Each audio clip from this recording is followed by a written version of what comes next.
I am Brianna, and today we're going to talk about 6 of my favorite nonfiction books that I've read fairly recently. I'm so nervous. Why am I so nervous?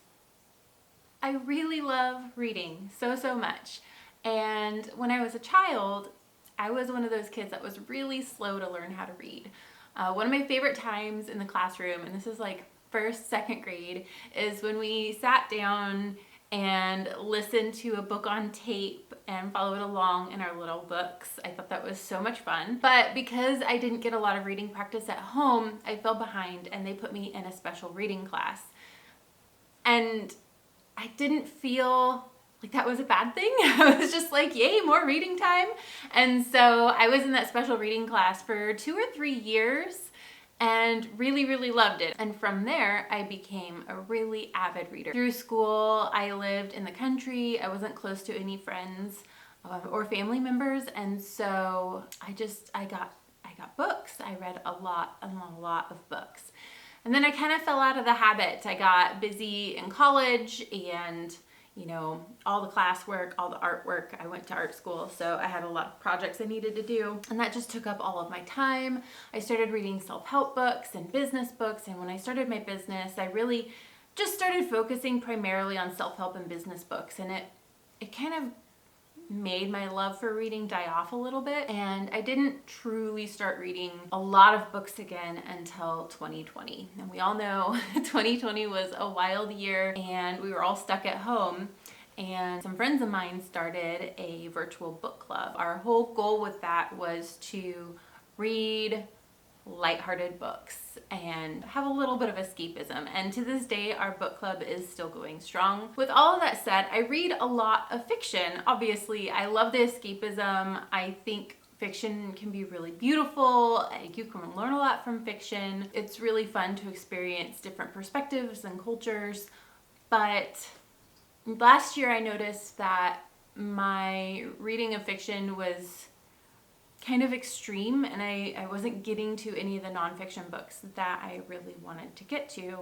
And there's something to say for nonfiction. There's a lot of learning that can be done there, even more so than in fiction writing. So that was something I really wanted to improve on last year. And while I didn't read quite as many as I thought I wanted to, I did read a good number of nonfiction books last year, and I wanted to share some of my favorites with you. Before we get started with my nonfiction books, I want to have a little caveat that sometimes I find it hard to actually read nonfiction books. The pacing can be a little too slow and it's not as enjoyable to physically read those books, and so I do listen to a lot of nonfiction books, more so than I actually read. The first nonfiction book I'm going to share with you is one that I have listened to on audiobook a couple of times.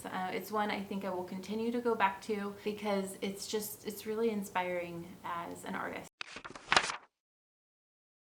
The first one I want to share with you is What I Talk About When I Talk About Running by Haruki Murakami. Haruki talks about how running influences his writing and helps him with his writing practice. And as an artist, I just find it so interesting. It's a really short book. As far as hours to listen, it's only 4 hours long. It's a quick listen. It's one I found really inspiring.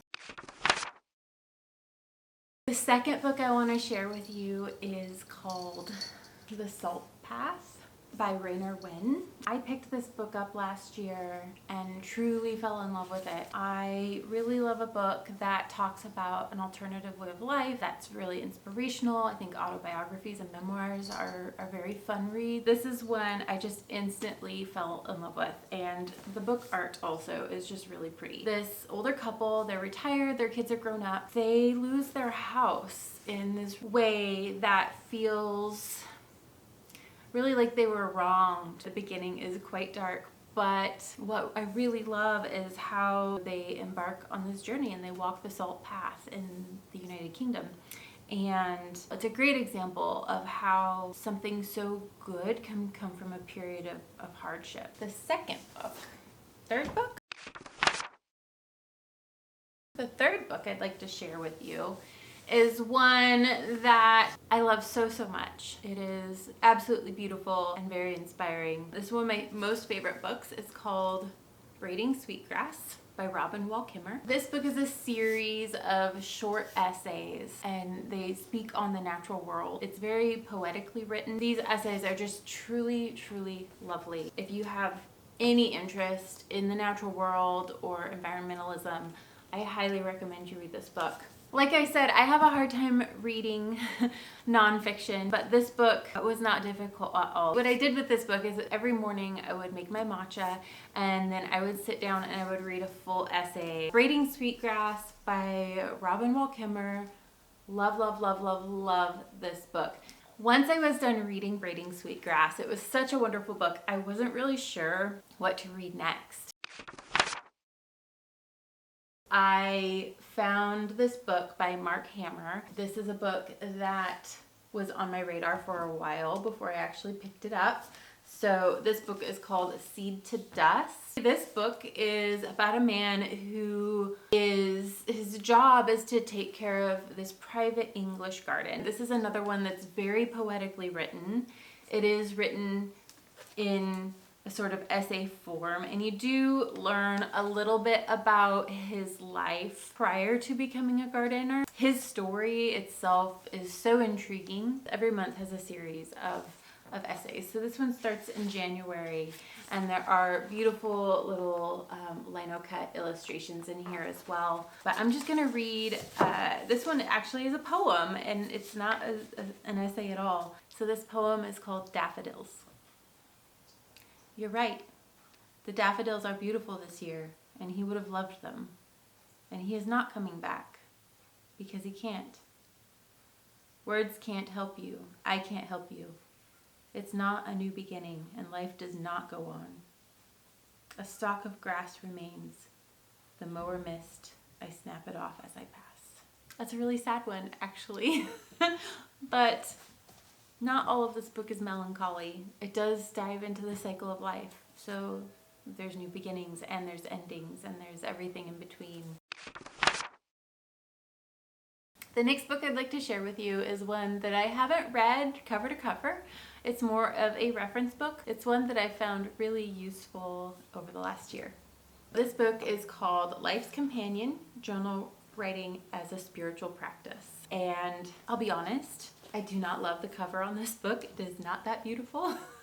I am drawn to beautiful covers, and but I do love the way it feels. It's got this great texture to it. I picked this book up in a little free library in my neighborhood when I was out walking my dog, and it was such a wonderful find because I had just started journaling. You'll see on the left-hand side, these are journaling practices. And then it also has a sample journal entry from somebody's real journal. This book has been so lovely. So you can pretty much turn to any page and it will give you a journal prompt. You can read the book and you can go more in depth in these subjects, but you could also just use it as a way to find prompts for a deeper journaling practice. One of the things I found looking for journaling inspiration online is it's all very surface and there's a lot of the same stuff that pops up, like write a gratitude list, or, you know, what are 3 things you want to do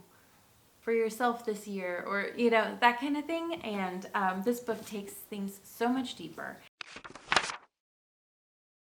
Okay, so the last book I'm going to share with you is written by somebody I've been following on Instagram for quite a few years now, and I stumbled upon her book when I was traveling. I just really fell in love with it.